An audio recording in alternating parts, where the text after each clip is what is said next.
அஸ்ஸலாமு அலைக்கும் friends and students. ஒரு பறந்து கொண்டிருக்கிற ஒரு ஃப்ளைட்டில் ஒரு எமர்ஜென்சி சுச்சுவேஷன் ஒன்று உருவாகும்னு சொன்னால், அல்லது நடுக்கடலில் போய் கொண்டிருக்கக்கூடிய ஒரு கப்பலில் இருக்கக்கூடிய ஒரு மனிதருக்கு அவசர வைத்திய உதவி தேவைப்படும்னு சொன்னால், அல்லது ஒரு கிராமப்புறத்தில் இருக்கக்கூடிய ஒரு மனிதருக்கு அவசரமான வைத்திய சிகிச்சை தேவைப்படும்னு சொன்னால், அது மாதிரி இடங்கள்ல எல்லாம் பெரிய அளவு மருத்துவ வசதிகள் இருக்காது. ஒரு வில்லேஜில் அல்லது ஒரு கப்பலில் அல்லது ஒரு ஃப்ளைட்டில் பொதுவாக நர்ஸ்மார்கள் இருப்பாங்க, அதாவது தாதிமார்கள் இருப்பாங்க, அல்லது ட்ரெயின் பண்ணப்பட்ட சில ஊழியர்கள் இருப்பாங்க. இது போன்ற சந்தர்ப்பங்களில் டெலிகம்யூனிகேஷன் நெட்வொர்க் உதவியோடு அந்த நகர்ப்புறங்களில் வசிக்கக்கூடிய அதிசிறந்த வைத்தியர்களின் மேற்பார்வையின் கீழ் அங்கு இருக்கக்கூடிய தாதிமார்களை கொண்டே வைத்தியம் பார்க்கும் முறையைத்தான் எமர்ஜென்சி டெலிமெடிசின் என்று சொல்வார்கள். இந்த ட்ரீட்மெண்ட் சிஸ்டத்தில் ரிமோட் வில்லேஜில் இருக்கக்கூடிய ஒரு பர்சன் அல்லது ஒரு குழு ஹாஸ்பிட்டல் ஸ்பெஷலிஸ்ட் வழங்குகிற அறிவுரைகளுக்கு ஏற்ற மாதிரி ட்ரீட்மெண்ட்டை கண்டினியூ பண்ணுவாங்க. அந்த ஹாஸ்பிட்டலில் இருக்கக்கூடிய டாக்டருக்கு நோயாளியை லைவாக பார்க்கக்கூடிய வசதிகள் இருக்கும். நோயாளியோட ரிப்போர்ட்டுகள், அவரோட சம்பந்தப்பட்ட உபகரணங்கள், ஸ்கேன் பண்ணும் உபகரணங்கள், வெளியிடக்கூடிய பெறுபேறுகள் அனைத்தையும் பார்க்கக்கூடிய வசதிகள் அந்த வைத்தியருக்கு இருக்கும். அந்த குறித்த நோயாளியோட இதயம் துடிக்கிறதையும், கிட்னி ஃபங்க்ஷன் ஆகிறதையும் லைவாகவே பார்த்து கொண்டு அந்த வைத்தியர் தனது பணியை தொடருவார். இதன் மூலம் ஒரு வைத்தியர் அந்த நோயாளியை கிட்ட நின்று வைத்தியம் பார்த்திருந்தால் என்னென்ன வசதிகளை அந்த நோயாளி பெற்றுக்கொள்வாரோ அந்த வசதிகளுக்கு சற்றும் குறைவில்லாமல் அந்த ட்ரீட்மெண்ட்டை பெற்றுக்கொள்ளக்கூடிய வசதிகள் நோயாளிக்கு கிடைக்கும். வீட்டுக்குள்ளே இருந்தே தனது நோய்க்கு ட்ரீட்மெண்ட் பார்க்க விரும்புகிற ஒரு வயசாளிக்கு ஹோம் மானிட்டரிங் சிஸ்டம் மூலமாக எங்களுக்கு ட்ரீட்மெண்ட் கொடுக்கலும். இந்த சிஸ்டம் மூலமாக ஒரு வயசாளிட உடல்நிலையோடு சம்பந்தப்பட்ட மெஷினரிஸ் ஹாஸ்பிட்டலில் இருக்கக்கூடிய டெலிகம்யூனிகேஷன் நெட்வொர்க்கோடு இணைக்கப்பட்டிருக்கும்.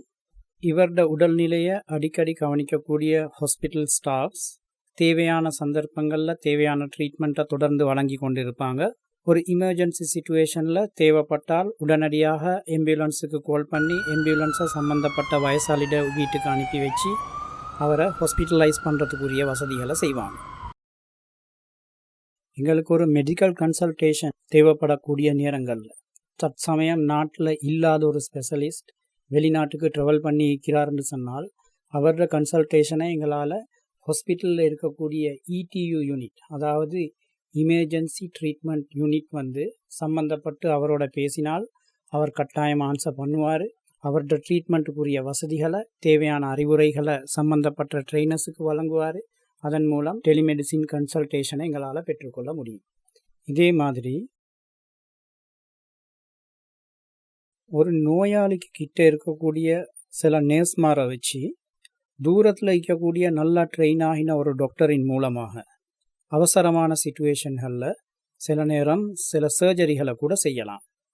அதாவது அந்த டாக்டர் டெலிகம்யூனிகேஷன் நெட்வொர்க் உதவியோட தூரத்தில் இருந்தாலும் கிட்ட இருக்கிற மாதிரியே டெலிகம்யூனிகேஷன் நெட்வொர்க்கில் பயன்படுத்தக்கூடிய உபகரணங்களின் மூலம் நோயாளியை டிரெக்டாக பார்த்து கொண்டு இருப்பார்.